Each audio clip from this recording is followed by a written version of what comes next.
Comment répondre à un appel d'offres dans le domaine de la charpente? Bonjour et bienvenue sur la chaîne YouTube Akonia.fr, chaîne consacrée aux réponses aux appels d'offres et marchés publics. Je m'appelle Mohamed et je vais vous expliquer dans cette vidéo quels sont les points clés pour réussir sa réponse à un appel d'offres dans le domaine de la charpente. Donc pour répondre à un appel d'offres, on va devoir fournir un certain nombre de documents. Je vais vous les présenter dans cette vidéo, mais attention, la proposition de réponse que je vais faire dans cette vidéo, elle est forcément généraliste, elle concerne tous les marchés potentiellement de charpente. Si vous voulez les utiliser, n'hésitez pas à les personnaliser par rapport aux exigences de l'acheteur sur le marché auquel vous répondez et évidemment par rapport aux caractéristiques de votre structure. Donc je vous disais, quand on répond à un appel d'offres, il faut fournir plusieurs documents. On a deux grandes catégories de documents à fournir. D'un côté, on va avoir les pièces de la candidature et de l'autre, les pièces de l'offre. Les pièces de la candidature vont permettre à l'acheteur de valider que vous n'êtes pas dans les cas d'interdiction de soumissionner et que vous possédez bien les capacités techniques, professionnelles et financières de réaliser la mission. Dans ces pièces, on va retrouver le formulaire DC1, le formulaire DC2, ainsi que les attestations ou certificats que l'acheteur est susceptible de vous demander dans le règlement de consultation. De l'autre côté, dans les pièces de l'offre, vous devrez fournir un acte d'engagement, une offre financière ainsi qu'un mémoire technique. Étant donné que je traite la partie candidature dans la formation qui est en ligne et qui est accessible gratuitement sur le site akonia.fr, donc cette formation elle s'appelle 5 astuces pour monter de dossiers gagnants en une demi-journée. Je vais traiter toute la partie candidature et je vais vous permettre de récupérer votre kit de démarrage sur les marchés publics avec les fameux formulaires DC1 et formulaires DC2 automatisés ainsi qu'un exemple de présentation de votre entreprise. Donc je vous invite à aller consulter cette formation en ligne pour toute la partie candidature.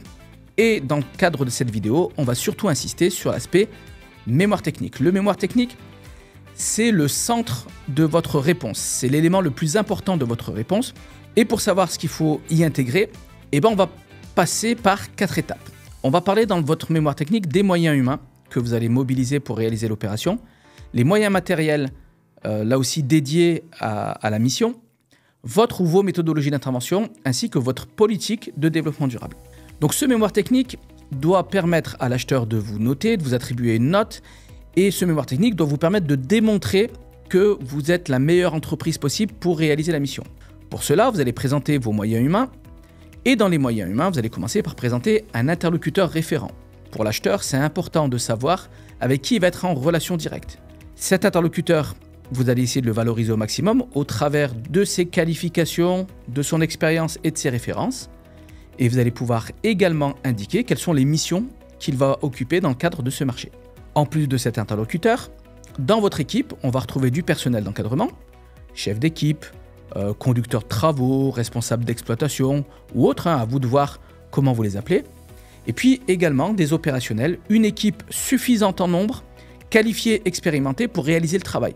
Donc dans tous les cas, présentez bien chacune des personnes ou chacun des profils que vous allez mobiliser sur la mission avec une présentation de leur mission, leur qualification, leur expérience et des références, notamment sur des chantiers similaires. Si on veut aller plus loin, parlez également de votre politique de gestion des ressources humaines. Comment vous recrutez, dans quel contexte vous avez recours à d'autres formes de collaboration et quelles sont les précautions que vous prenez dans ce cas-là. Comment vous intégrez les nouvelles recrues dans l'entreprise. Quelles sont les actions que vous mettez en œuvre pour former, développer les compétences de vos salariés? Qu'est-ce que vous faites également pour faire en sorte que vos salariés soient fidèles, motivés, afin qu'ils travaillent dans les meilleures conditions possibles et donc qu'ils proposent la meilleure prestation possible? En plus des moyens humains, on a vu qu'il fallait également présenter les moyens matériels. Et là aussi, on va le faire de la manière la plus structurée possible, en commençant par les moyens généraux de l'entreprise. Vos locaux, bureaux, partie atelier, partie entrepôt. Les véhicules, à la fois commerciaux et utilitaires, et présenter également votre parc informatique avec tout le matériel que vous utilisez à la fois au bureau et sur le terrain, ainsi que les logiciels qui vous facilitent la gestion quotidienne de vos missions.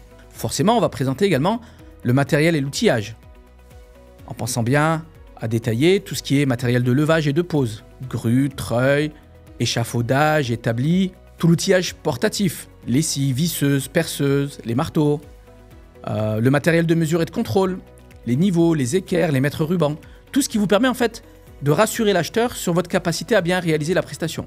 En plus du matériel que vous possédez, vous allez être amené aussi à présenter les matériaux, fournitures et consommables que vous préconisez pour réaliser la mission, donc là aussi en les adaptant à ce qui est demandé par l'acheteur. Tout le bois et les éléments de structure, les produits de fixation et d'assemblage, les consommables courants. Mais aussi, on va devoir présenter dans les moyens matériels tout ce qui concerne la sécurité, donc notamment les équipements de protection individuelle que portent vos salariés, tout le matériel de balisage et de signalisation, également le matériel de protection et de nettoyage, puisque dans la prestation que vous allez réaliser, il y aura une partie nettoyage et gestion des déchets, et tout le matériel spécifique en lien avec le marché auquel vous postulez. Ces moyens matériels et ces moyens humains, eh bien, on va les mettre en évidence dans le cadre des méthodologies de travail. Là aussi, l'acheteur s'attend à ce que vous lui présentiez ce que vous faites avant, pendant et à la fin des travaux, et que tout cela témoigne de votre savoir-faire et de votre maîtrise de l'activité. Donc avant les travaux, on aura la phase d'installation du chantier, d'approvisionnement de ce chantier, de briefing des équipes. Pendant les travaux, pour chacune des étapes, on présentera les objectifs, les tâches réalisées, les moyens humains et matériels mobilisés, et puis la durée de chacune de ces étapes. Et puis, on n'oubliera pas de présenter toute la phase de remise en état et de nettoyage en fin de chantier, ainsi que le suivi que vous assurez dans le cadre de la garantie du parfait achèvement. Ce qui va être très important dans le cadre de cette méthodologie, c'est aussi de mettre en évidence que vous êtes capable de limiter les nuisances et que vous avez mis en place des actions pour bien les gérer. Que vous êtes capable aussi d'assurer une prestation qui soit conforme en termes de sécurité, à la fois pour vos salariés, pour les autres corps d'État éventuellement, mais aussi pour les usagers et riverains. Et puis démontrer aussi au travers de votre méthodologie que la coordination avec l'acheteur et avec les autres corps de métier, si cela est nécessaire, sera parfaite.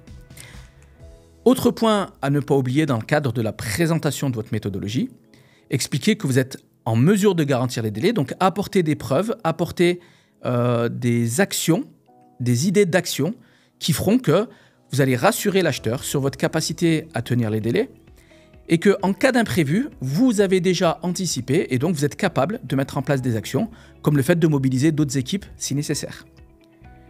Autre point à aborder dans le mémoire technique, c'est la partie développement durable. Pour l'acheteur, il est important de connaître votre démarche et les actions que vous engagez. Globalement, que fait votre entreprise pour limiter son impact sur l'environnement et pour avoir un impact positif sur la société? En termes de politique d'achat, gestion des déchets, limitation des déplacements, formation, sensibilisation des équipes, participation au développement local et à l'insertion professionnelle. Ce ne sont que des idées, vous en avez certainement d'autres que vous pouvez expliquer dans le cadre de votre mémoire technique. Et ce qui serait intéressant, c'est aussi de démontrer que ces actions peuvent être mises en place dans le cadre du marché pour encore plus inclure l'acheteur dans votre démarche. Voilà donc des éléments qui vous seront très utiles pour répondre à un appel d'offres dans le cadre de travaux de charpente. Si vous avez des questions au sujet de cette vidéo, n'hésitez pas à les poser en commentaire, je me ferai un plaisir d'y répondre. Pour aller plus loin, découvrir nos 5 astuces pour monter des dossiers gagnants en une demi-journée, récupérer votre kit de démarrage sur les marchés publics et obtenir des réponses à toutes les questions que vous vous posez sur les appels d'offres, participez à la formation en ligne qui dure 1 heure, qui est sur le site akonia.fr. Le lien est sous cette vidéo. Si la vidéo vous a été utile, cliquez sur le bouton j'aime. Et surtout, pour profiter de plus d'astuces et de conseils, abonnez-vous à cette chaîne et actionnez la cloche.